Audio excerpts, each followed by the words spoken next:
Hello, Rob. Oh, hello, Chris. Sorry, I wasn't really paying proper attention to the countdown there. Shocking, shocking. You started very well. We've captured everybody's attention from the off. This is episode 12 of the Occasional Proust podcast. And today I thought it would be, well, it's really interesting for me, and I hope interesting for the listener, that I talked to Chris about This Fragile Tent blog, and in particular to a series of posts about what he entitled Remaking Old Religion. They were posted in the last 6 weeks or so. So, and Chris has very kindly agreed to be questioned, and we'll see where this goes. Yeah, it's going to be interesting because when you write about something, that doesn't necessarily mean you can speak coherently about it. Yeah. And at the end of the day, I'm not a theologian. And so a lot of the issues that we're brushing on, and I'm just dipping my toe into and trying to kind of process my own thoughts, really, are theological issues, which, so you wouldn't talk to you wouldn't talk to somebody who wasn't a chemist about chemistry, would you? So this is going to be quite interesting to see whether anything that I say is worth saying, really. Well, yeah, but I think it is. Certainly from my point of view, it's definitely worth saying. And I think I've always assumed that you've deliberately written these things. I know as an element. I mean, I won't. As a kind of therapy. There's something, you just want to Yes. to get this word. You're a wordsmith, and therefore that's how you think and how you communicate. Yeah. You put things in word form. But it's also, for me, it's a discussion document as well. Indeed. That's the point of blogging, isn't it? I'm trying to remember exactly when I first started blogging. And it was a long time ago. 2008 was, in June 2008 was when I first started writing a blog. And it was a very, very different time when actually a lot of the then discussions were happening around the blogosphere. Yes. And I often wonder, well, from the one point of view, wonder why I continue writing a blog. But it is actually, in my experience, exactly in the way that you say, it's about trying to process things externally, trying to kind of work things. And if you do write to think, then actually doing that in a public way or an external is very external. I quite often forget that anybody else is ever going to read what I write. Yeah, I think you said that to me before. I think you said to me before that you don't. This isn't thought. This is a brain dump, if you like. It's a stream of consciousness, however you want to call it. Yeah, where you just say, "This is what I'm thinking about," and type away. If anybody would ever read my blog, and if people want to follow these particular blog posts, they're on thisfragiletent.com. And if you look for the post that there's even a search box in the top right, but you'll see them in the stream. They're called Remaking Religion. There's a further post went up today. So in my experience in writing things like that, I don't edit them. I don't even correct the spelling mistakes. So that comes with a warning, and I'm dyslexic. And the software in which I hammer all these thoughts into doesn't have a spell checker. No, that's fantastic. So it's all very raw. If you did do the spell checking and correction, what would also, I suspect, happen is that you'd read something and go, "Oh, I need to change that." Yeah. And then that spoils it again. Yeah. Well, maybe. It's an interesting process anyway. But I mean, I guess the other reason that we were starting to talk about this thing is that, in some sense, remaking religion, how does that relate to the Proust kind of journey, the Proust kind of discussion or whatever? And in my mind, it's been pretty integral to what we've talked about on here from the outset. Would you agree? I think that's exactly it. There's a lot of us who feel like we're outside traditional, faith movements, I suppose. Is that, Yeah. traditional expressions of faith. Maybe that's and certainly a lot of us are outside of church, traditional church, whatever. Okay, let's not get too caught up before we use. But I Yeah, think we all know what we mean when we say we're outside of traditional church. yeah. And I think we've talked before. I mean, some of the group chats that we've done on here. I've sometimes felt that even expressing some of those dissatisfactions with church is potentially hurtful to people that are part of the Proust kind of community, if that's not an overused phrase, and also personal friends of mine who I love dearly, who are very much still on the coalface of the institution of church. Yes.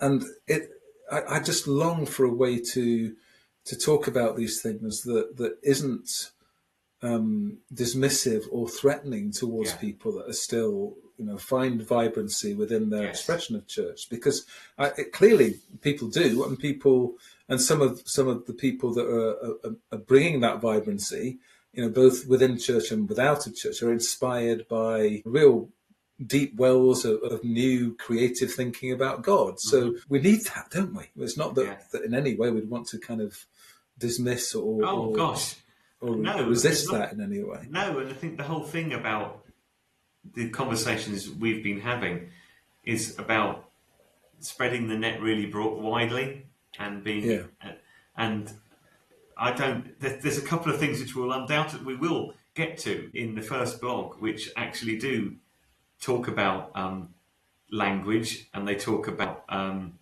as if there's this what's the word? As if someone's knows the truth, and I'm putting that in inverted commas, and their version of the truth is the actual truth. Everyone else is a slightly monopoly on the truth is probably what I was trying to get to. Yeah, and, absolutely. I think we want to be completely anti that. Does that make sense? I think there is truth, but I don't really want to say that how you see the world is wrong. That it absolutely isn't. Anyway, so the blog starts. I'm going to quote you, Chris, because you're going to have to. Oh dear. Yeah. Keep the spelling mistakes in there, won't you? The point of this series of posts is simple: renewal of a whole religious tradition to make it fit for purpose. For many, this is a heresy of the kind that previously would have earned me a bloody end. But revolutionary reformulation is needed more urgently than ever. After all, despite the grand proclamations, what current use is Western religion as a means of healing and restoration in our current broken world? I would argue that this is not just a minor issue requiring a slight shift of focus. Rather, we need to remake our religion at source. And so my first thought was, we're making a statement that there's an assumption that the traditional Christianity or traditional Christianity is no longer fit for purpose. Yeah. Which begs the question, why would we make that? Why would we make that? Is that an assumption of where we're starting? I think, in my mind, it seems to become an increasing conviction, even with all of the previous kind of sort of statements. Absolutely true. That's not to say that religion, in its traditional institutional form now, doesn't contain much that is beautiful and good. The question is, it's concerned with the next, and we've talked quite a lot about this in terms of the numbers game and the amount of people that have left church, that aren't going to church, the increasingly the dwindling place of religion in its institutional form within our society. But it's funny, after writing this post, I listened to Brian McLaren's interview on the Nomad podcast, which some of our listeners might also listen to. I'm a regular listener to Nomad. He's written a new book, hasn't he?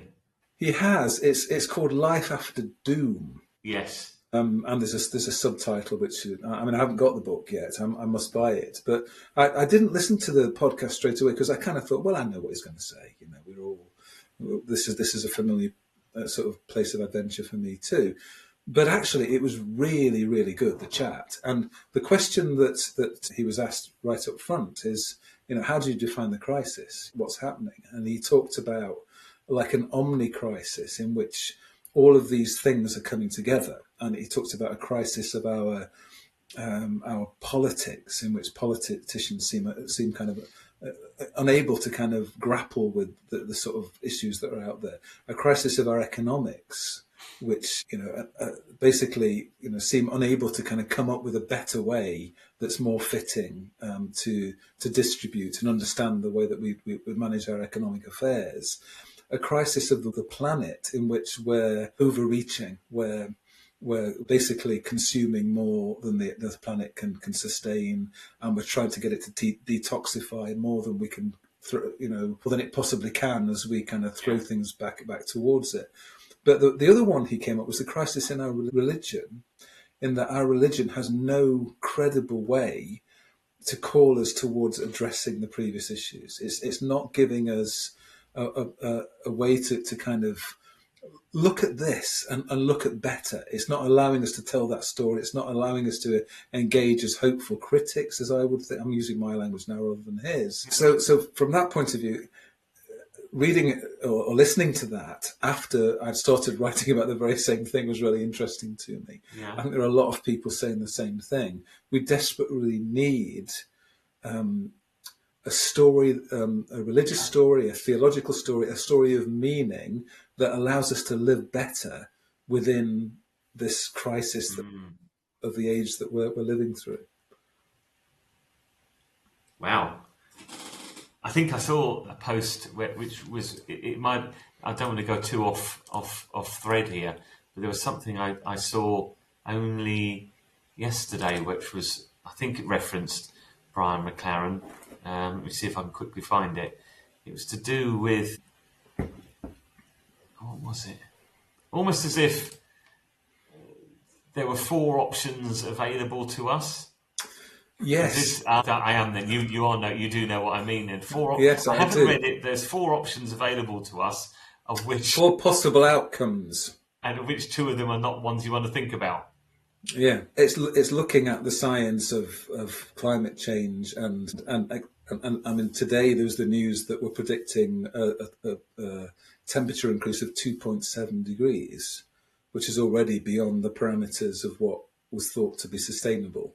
So you're seeing, consistent messaging from all of the science that actually what's happening to our climate must result in fairly catastrophic changes to ecosystems across the world. And possibly those things will have quite catastrophic or certainly destabilizing effects, at very least, on human civilization, on human economics, on all of those things that we think are permanent and forever. So within that, I mean, it's another McLaren quote where he was talking about, the 4 possible outcomes. The first one being a crisis avoidance, in which we finally wake up, or just in time wake up and say, okay, we can do something about this. Let's radically change our production systems and our distribution systems and the way that wealth kind of fuels and let's stop all of that. Of course, we're not seeing any hope that that's going to happen, but perhaps it might. Yeah. And if that was the case, we could avoid the worst elements of the crisis that may or may not be about to happen. And there is a danger, of course, that you avoid it, but just kick the can down the road and it happens again in a couple of 100 years' time. The second possible outcome is, I think he called crisis. I can't remember, but the second one was more about, well, we have the crisis and we have a degree of pain and a degree of tragedy, of difficulty, and we finally learn. That teaches us. So we managed to kind of learn from the difficulties that pitches us into and rebuild around that. The second one was that same thing, but actually, the best that we could hope for, the other side of that, is just about survival. Yes. That we're all pitched into a chaos which results in that. And the fourth desired outcome, or not desired outcome. This one, The fourth possible outcome is just the end. of Yes. everything that we know. So that if they are the four options, what is our response to that? And how might spirituality and how might faith enable us? What have we got already in the storehouse of Christian tradition, for example, that allows us to understand and engage with those issues in a different way, in a countercultural way? Which leads me nicely on. You comment in the blog about it's the way we do it at the moment is no longer a means of healing and restoration. So I was wondering, maybe you've already touched on that, because my question was really, in what ways is it or is it not a means of healing and restoration? Sorry, is what not a means of Sorry, restoration? the way we do Christianity, or the religion of Christianity. Yeah. In what ways is it not a means of healing or restoration? But I suppose actually what it leads on to is, because when we get further into the blog, you start talking about how we've got distracted from the main points of Jesus' teaching, and it's become It's interesting. I got a building. long message from a friend of mine who was a pastor of a church that I used to attend sort of 20, 30 years ago, on this issue. And there were a few things he wanted to kind of talk through with me in a very gracious and lovely message. One was my treatment of Paul, which we may come on to. Two was just him saying, well, yeah, but you're talking about an evangelical church that actually doesn't exist anymore. That's not his experience of the criticisms I was making. But actually, the criticisms I was making, I think, do apply in the broadest sense. They don't apply everywhere, and they don't apply No, of course not. to kind of all sorts of, and many examples of people that don't do that. But can I just pitch in there? What I would say, I wouldn't even call them. I would hesitate in using the word criticism, because actually, don't we want to invite people's doubts and questions? This is all part of it. And if we're not allowed, if you asking a question is immediately seen as a criticism, then my response is always going to be somewhat defensive, or I'm trying to justify my position on it. And that's actually not, I don't think that's I don't read it like that. It's as much as anything, there's an element of lament in there. It's like, for me, you talk at one point about the things, I don't know if this is in the second one actually, but you've begun to hang your hat on the things that make your heart lift, that actually you physically respond to in some ways. Yeah. And I think, I could go on a proper soapbox about that, but it's like we've forgotten all that. We've forgotten the things that actually move us. Yeah. I mean, when I'm talking about the healing and restoration, I've always gone back to the simple stuff and asked, well, what did Jesus say about his mission, if you like? And I always just go back to, well, he said he came to set the captives free, and you can talk. There's many books written about what that actually means. And there's this sense which you quote, look at, I'm making everything new. Well, those, to me, those are really good things to hang your hat on, aren't they? They're really good things to have hope in. I can't remember who sort of first challenged me with this thought, but if asked to describe the gospel of Jesus,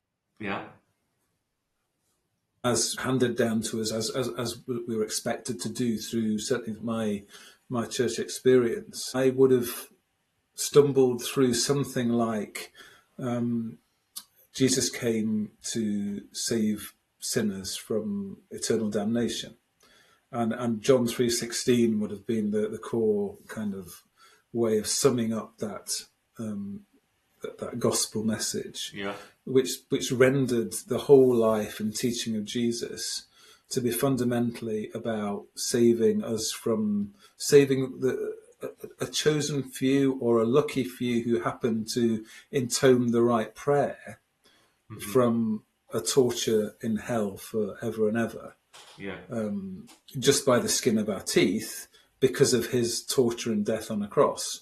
So that's what the gospel, that's the good news, that's the story of our religion.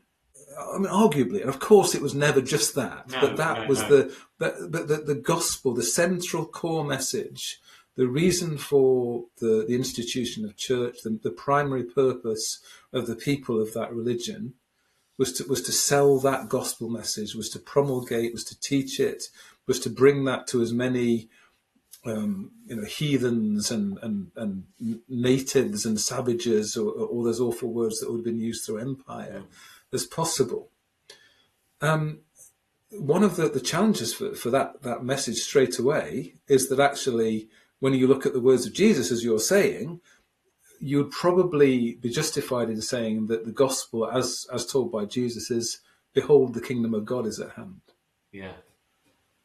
And if that, when you compare and contrast those two stories, one takes you towards an idea of personal sinfulness and personal consequences of sinful actions, particularly sexual sins. That's what we tended to have made it of. Well, But we I have think, this. yes, I would certainly accept that. Even I would say that, again, I'm sure there are some wonderful exceptions. I'm sure. Well, I know there are. They're wonderful. But yes, we've got obsessed with sexual sin. Absolutely Yeah. obsessed. Whatever that means, by the way, everybody. I don't, whatever, rather than challenging Rob on his attitude towards money or his attitude towards, Absolutely. that sort of stuff. They'll I would absolutely. not be. I would not be allowed to stand at the front of most evangelical churches as a gay man, but I could stand up there as a fat glutton, Yes. or as a person who owned 3 holiday homes and a private yacht. Yeah. There was never any kind of dubiety about what was the most. It was all about a particular version, a kind of sinfulness, which then becomes the arbiter of your eventual salvation. And of course, we're talking in very great generalities Yes, here. of course. Yeah. Yeah. But I've for many years now, I've looked at what, Jesus said about his own mission. And in my own heart, there's a great deal of, well, the only hope I have is in believing that he did come to set the captive free, whatever that means, whatever is tying me down and turning me into something new.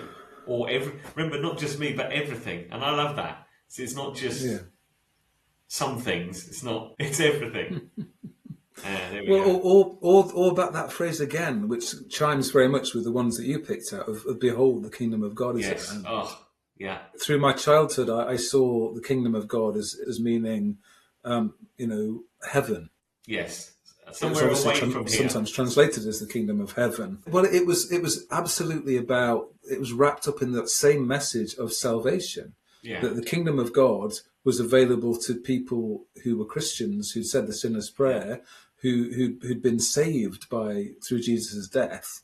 The kingdom of God was not available to anybody else. So the kingdom of God was at hand for those who were, in that dualistic way, separated from those who were sinful by the blood of Jesus on the cross.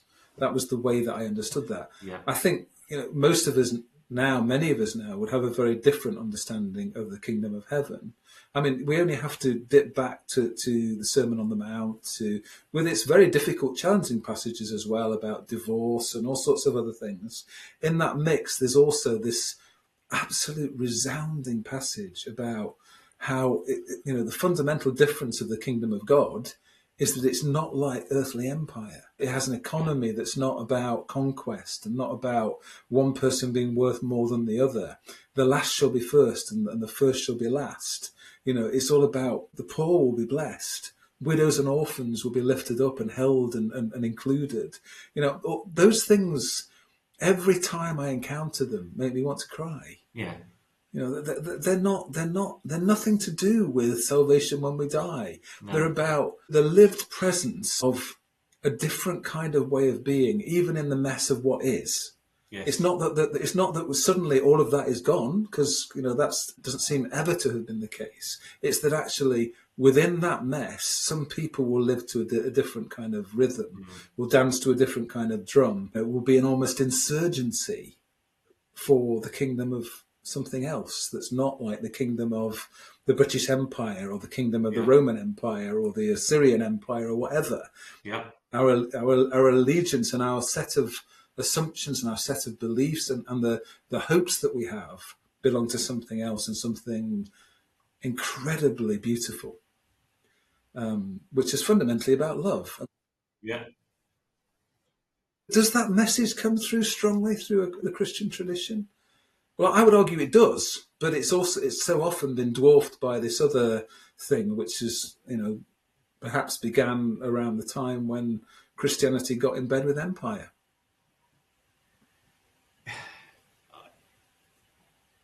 Yeah, I don't know. I don't know why that message of hope got put to one side. I don't. Well, there's probably There's a lot that goes into this. I think I'm going to skip. There's a couple of questions I had written down because you started talking about what if we only had stories about the death and resurrection of Jesus, and what difference would that make if that was the only story, the only thing we knew? Yeah. And vice versa, what would happen if we had everything of Jesus's teachings but not the death and resurrection? And I suppose I was thinking, for me, it's a really interesting question. And they both need each other. I don't, like, for me, if you only have the death and resurrection,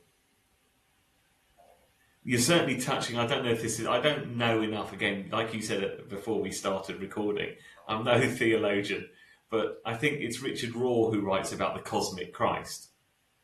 So there's something cosmic and eternal about what Jesus' death and resurrection meant or means. It's interesting though, because just to take Richard Rohr's kind of fantastic teasing apart of some of those issues. This is in that amazing book, The Universal Christ, which if people haven't read it, I absolutely recommend it. It's one of the most formational books of my entire life. But he talks about the cosmic Christ as opposed to the historical Christ. Yeah. So the historical Christ is the one that comes, lives amongst us, dies and is crucified and is risen up. The cosmic Christ, as opposed to the historical Christ, is another name for everything. So that Christ, the death and resurrection story, is almost like that's a subpart of the whole. So that the cosmic Christ is the very ground of all our being. Mm-hmm. The cosmic Christ is what the means through which all things live and move and have their being. So that Christ is so much bigger than a substitutionary atonement or any other. Well, yeah, absolutely, yes. It's interesting you should say that because I move on. One of my thoughts after reading the book was, what might Jesus have achieved through his death and resurrection? How was it more than paying the price of our sin? If it was that at all. Yeah. Well, I mean, I've struggled for a long time with different theories of atonement. Why did Jesus die? Why did he need to be crucified? And what did that achieve? And obviously, I'm not the first person. We're not the first people to struggle with those ideas. And certainly, what we can see through Christian history, as far as I can understand it in my untheological kind of way, is successions of people struggling with that as well. Yeah. And one of the theories was this one of substitutionary atonement, which I grew up believing was the only theory. Yeah, I understand. Yeah, I'm sure. Well, I think we come from similar eras, and I suspect that's... Yeah. Yeah. And I remember the process by which I thought, well, wow, there are other people that don't believe that. There are other Christians that didn't believe that through history. Is just Yeah. about credible because we tend to read history as an ascendant process by which our understandings of God get better and better and better. Yeah. I don't do that anymore. I kind of think that we've probably made a lot of mistakes which we've enshrined, and that actually some of some of the traditions that we've left behind might still have a lot to teach us. But for example, within the Orthodox tradition, the Eastern Orthodox, Ethiopian Orthodox, others, there never was an idea of original sin. That was never part of as within the Celtic tradition. I mean, I'm now a member of the Iona community, so I suppose I've dipped more and more into that. The Celtic Church, as much as we understand, obviously there's a lot of mythology around that, clearly did not have an idea of original sin and didn't see substitutionary atonement or a version of that as that would not have made sense to people at all. Yes. Why would God do that? Why would God? God isn't this kind of bound by this set of laws that requires him to kill things in order to assuage his own anger. What about our understanding of God would ever lead us to that kind of way of seeing the world? So if you let go of original sin, or you never had that concept in the first place, and there's an interesting kind of link back to Pelagius and his argument with Augustine of Hippo. Who was the proposer of this idea. He was the person that was closest to the seat of power in Rome.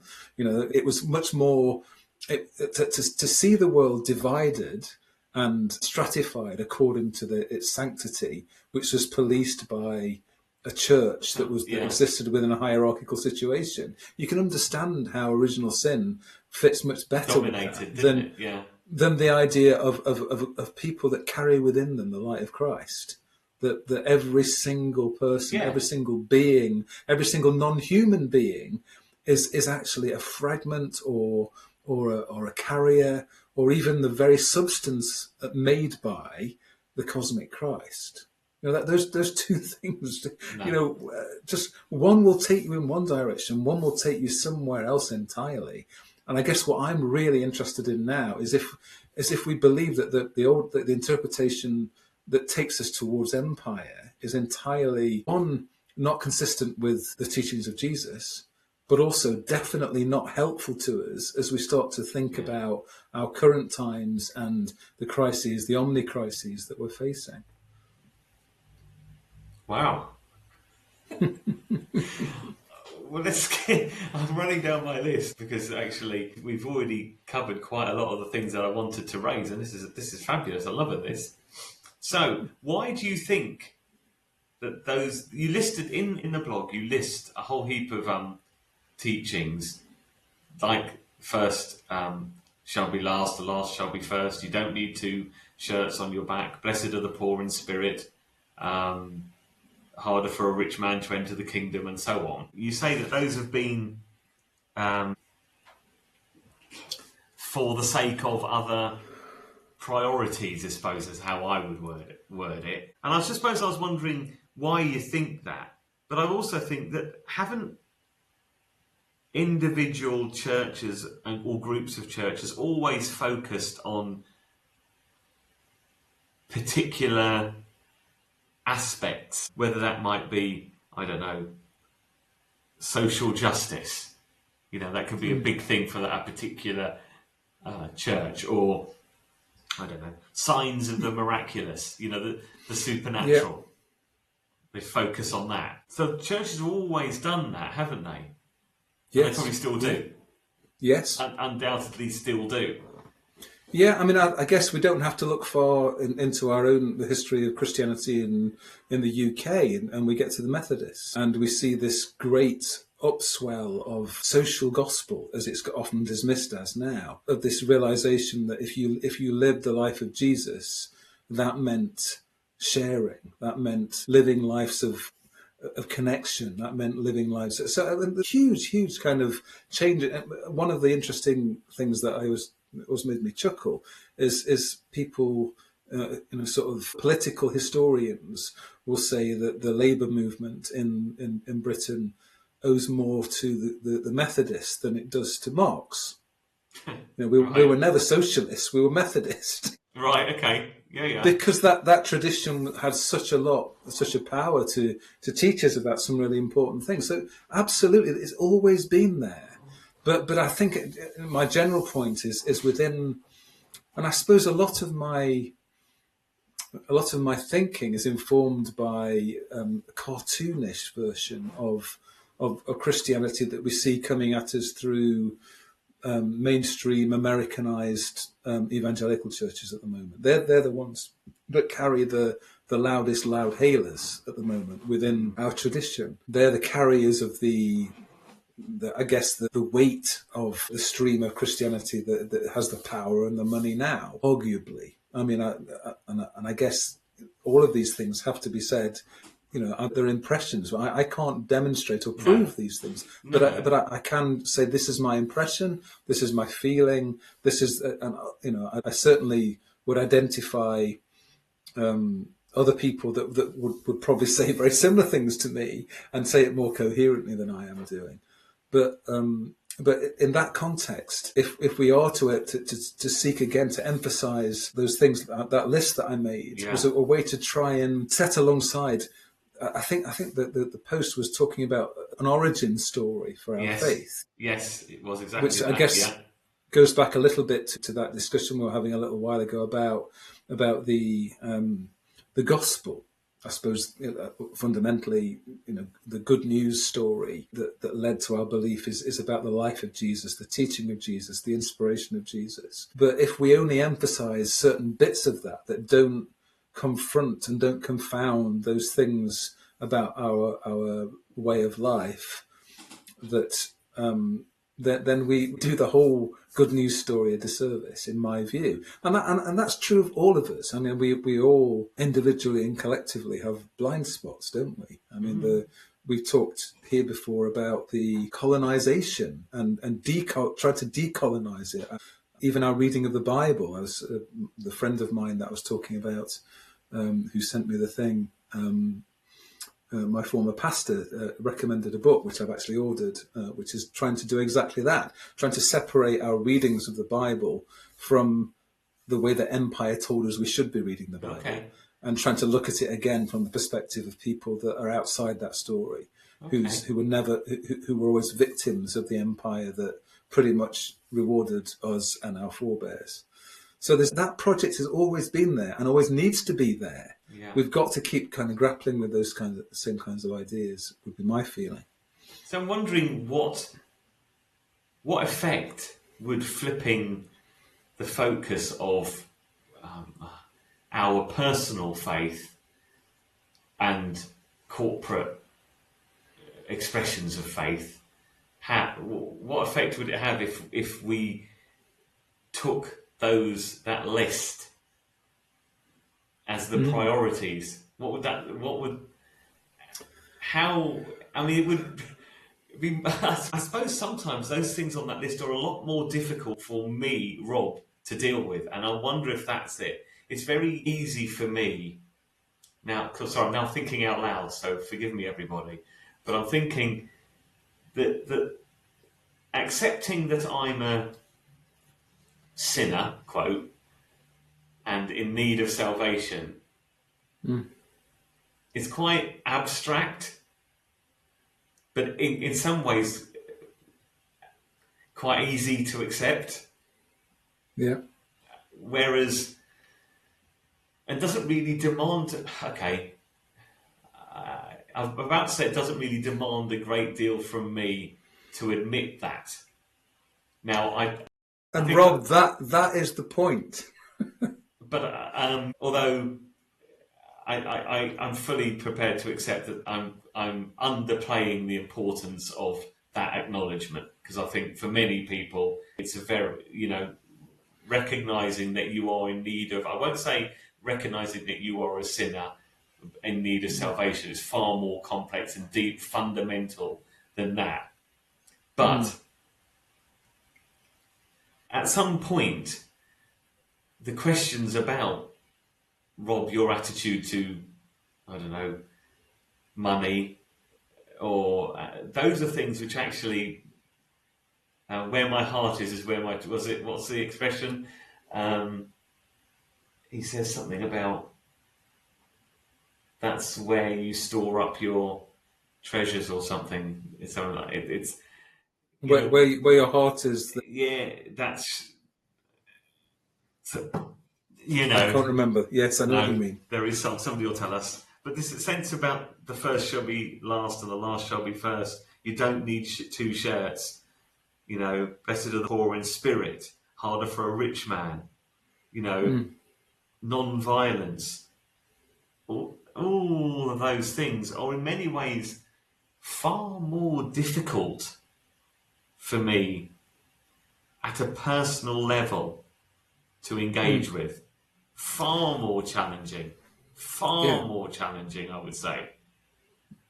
I think, as I And said, he said interrupted that's you the before, and thing. said that is exactly the point that I came to too. It's easier for us who live in this context at this time to set those aside even slightly, or to nod Yeah, yeah. towards them, but to fundamentally not allow those to challenge us, because everybody around us is also in that same situation. Yeah.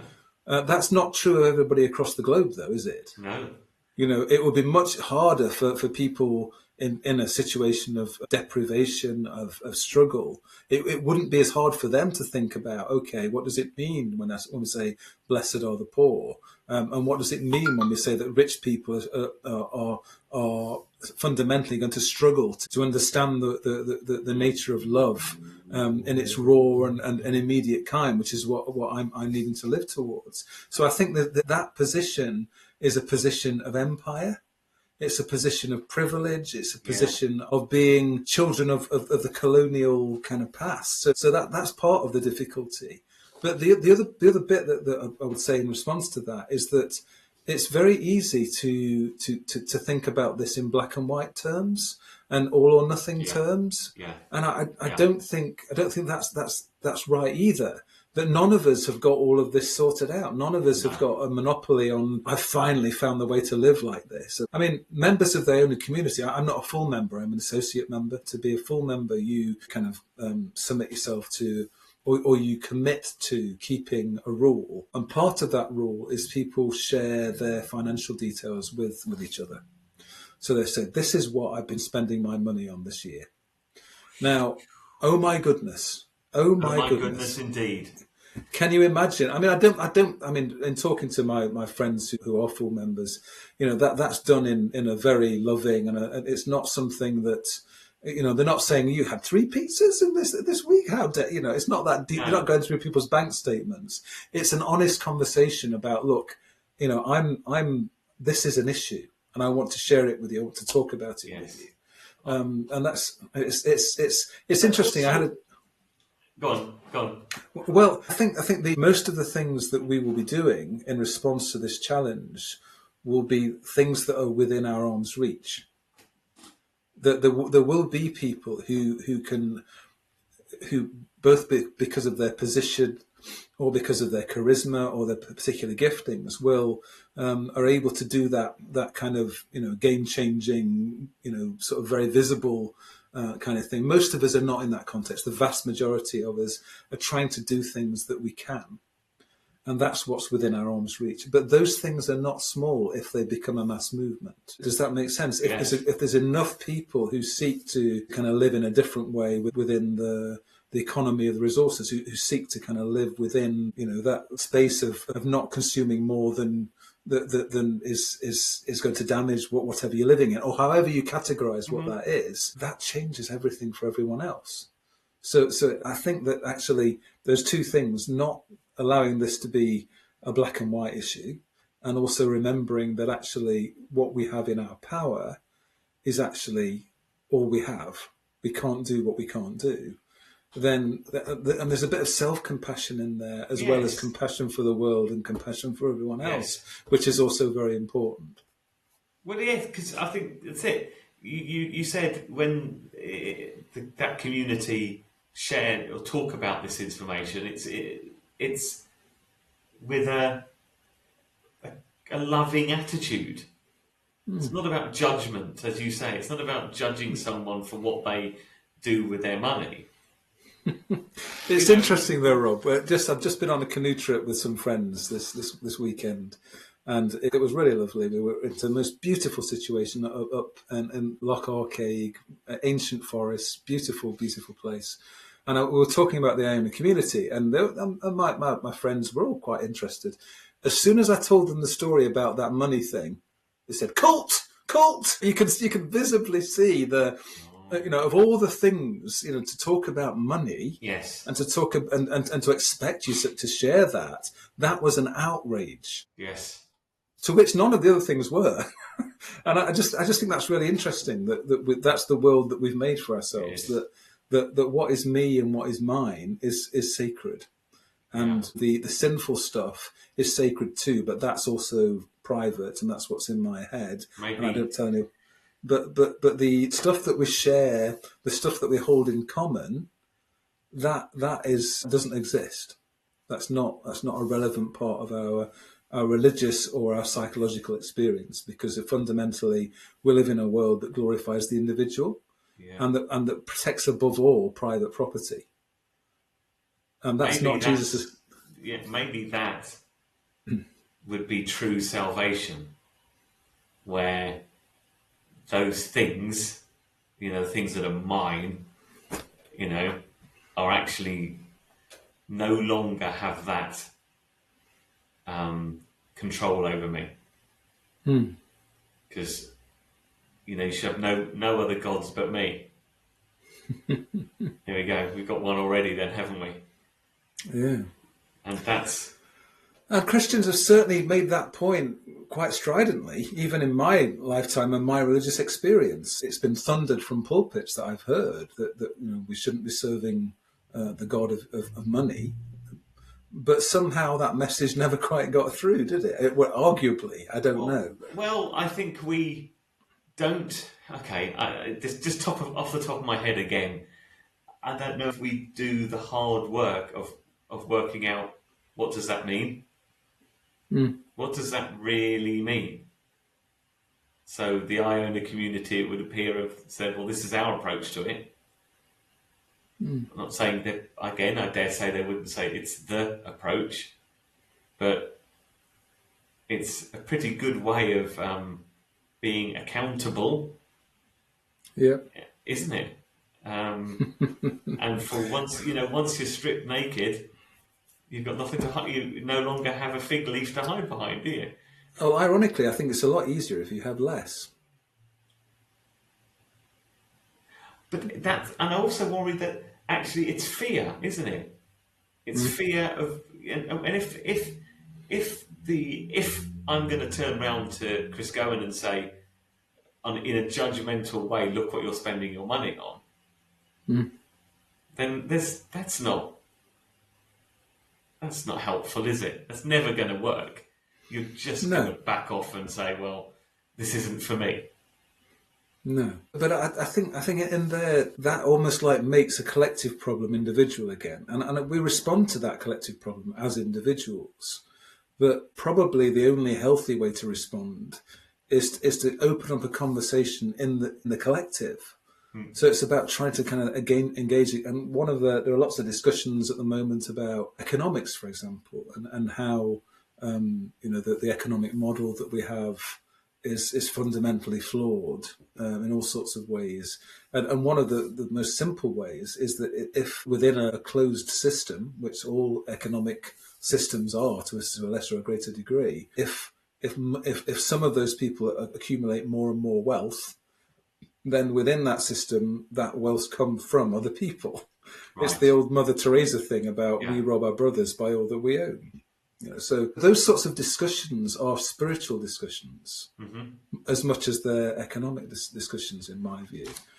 So you can't talk about wealth and talk about Jesus as discussions about the poor without engaging in that kind of wider society-wide discussion about how we are organising ourselves. So, accepting that we all need somewhere to live, we probably will need some form of transport, particularly those of us that live in places like I live, Yeah. we have access to the internet and, to a reasonable diet and healthcare systems, all of those things which we've become very used to, that they're not social bad things. The issue is about the share of that, and Yeah. about how we create systems that exclude people, and actually how some people have 10 houses and other people have none. So Yes.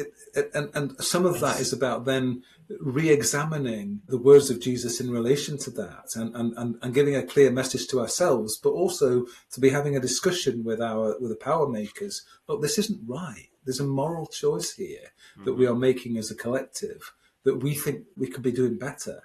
So that if religion's not for that, what is it for? If we're not, I know the poor old Archbishop of Canterbury has not had a good week. No. And I might disagree on his silence on things like Gaza, for example, but I have fundamental disagreements with him about the fact that he was a previous city trader, and that was in no way inconsistent with his religious leadership. I don't understand how one didn't have to be renounced publicly and privately in order to take on the other. I mean, it's not fair to give him a kicking, because we've all got those inconsistencies. Yes. They're endemic within our system, Yeah. and they're also endemic within our religious system. I'm conscious that we've been talking for the best part of an hour, so I wanted to perhaps try and draw it to a close, if that's all right. Good luck. Well, yeah. So what I thought I'd move on to is how you describe your process of reconstruction. Yeah. And I particularly like point 2, which is I pay attention to what sings in my soul. I have decided to trust my own embodied reaction as a guide for accepting and adventuring. If I read something or encounter something and it lights me up emotionally, physically, spiritually, even intellectually, then I follow this down and let it lead me to new places. Okay. I like that a lot. I like that a lot. There's a number of books I've read by the writer John Eldridge, and one of his earliest books was called The Sacred Romance, and then he wrote another one called The Journey of Desire. Okay. Those two books are very much about what sings in my soul, as if you are being, how do I put this without sounding, you're being wooed,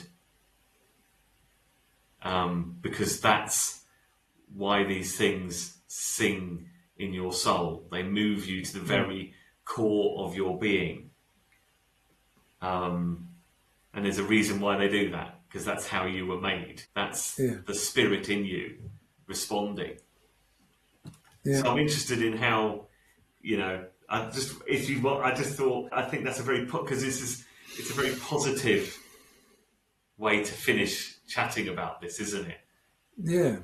It's interesting, because that's another discussion I've had with some of my friends who are quite troubled by that, because essentially what that might suggest is that we can trust ourselves to come to an idea of what is right and wrong. That we can, but actually what quote that you read there comes from a post where I was trying to list. I think there were a number of things that I use as kind of guides. Yes. Oh, yeah. That's the second one. Yeah. The first one is kind of the tradition that I come from, and the apostles that I've found to be trustworthy within that tradition. The second one absolutely is the what sings in my soul, and that's for me. It also opens up the mystical as well. That our encounter with the unknown sometimes just feels pregnant with meaning in a way that we can't account for in any other way other than to say, wow, there's something that's inside me that's resonating to what's happening, to what's without. I kind of have tried my hardest to listen to that as you described, because I don't know, that's where it feels real. So let's just stay with even though for many other people, even talking about mystical kind of experiences or crazy. Yeah. But the final thing of those things of trying to imagine what we would respond to a particular issue is the third question is it useful? Yeah. So what that I've had this experience? So what that these beliefs have been handed down to me? How do those things map onto the needs of where I am? How does it liberate captives? How does it kind of comfort the weary and the widow? How does it? They're the things that it's for. So unless it does some of those things, then it's just what's the other quote? A clanging gong and a resounding cymbal. Oh, yeah. We don't want any of that stuff now, do we? No. Well, look, we've just edged in under the hour. Well, can I suggest one more thing? Can I read you a poem? Go on. So I think this poem is in the second of the post, but it covers a lot of the areas that we've talked about. And it's one of those, I think anybody who does creative stuff will sometimes have that experience where you feel like you're channeling something. You're not writing or painting or creating that for yourself. It's just there. It just came almost complete. And this poem was one of those. I wrote it after reading the book I mentioned earlier, the Cosmic Christ, the Richard Rohr book, or perhaps during the reading of that. So there are lots of themes that were coming to me, and constantly in that way that you were describing, that mystical thing where it felt somehow in my chest important as I was writing it. So it's this poem, The Great Becoming. Right, we're going to finish the podcast on this. So I'm going to say Chris, I'm going to say thank you. It's been absolutely brilliant. I hope we can do the other blogs, but for now we'll finish with The Great Becoming. Okay, well thank you very much, Rob. Here we go. How small we made you. How constrained by our constraints. We wore you like a lapel badge, pocketed you like personal passports, then raised you at our borders like a flag.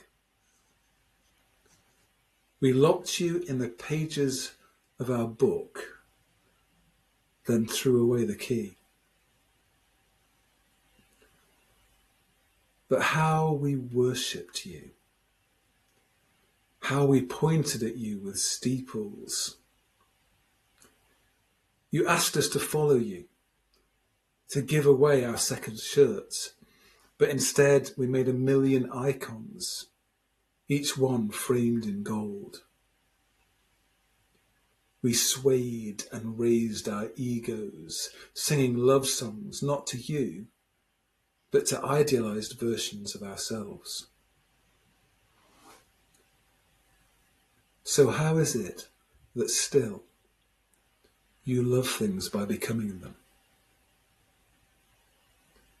How was it that this brown-skinned man with a heart of a woman took upon herself another name for everything so we could encounter her in all these beautiful things and bleed with her when she lies broken? And just when all seems lost, she whispers still, "See, I am making all things new, even you."